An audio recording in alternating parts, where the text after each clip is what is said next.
How's it going, everyone? This is Guide to Everything. In today's video, I'll show you on how you can lower the audio latency with VoiceMeeter Banana for live monitoring.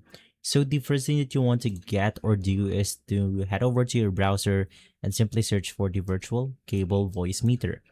In here, you then want to click on the first results. In most cases, it's going to be from the official VoiceMeeter website.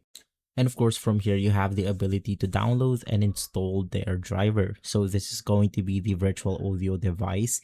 You need this in order to eliminate those latency. Heading over to VoiceMeeter, head over to the stereo input 2. Click on it. Make sure that you're inside the WVM and then select the audio output option for the virtual cable. So go back and then next, head over to the hardware output and then select A2. And then from here, click MME Multimedia. And then you want to select the virtual cable input. And from there, this will basically eliminate the latency on your VoiceMeeter Banana. And so guys, if this video has been helpful, leave a like, subscribe, and follow Guide to Everything for more videos like this. Thanks for watching.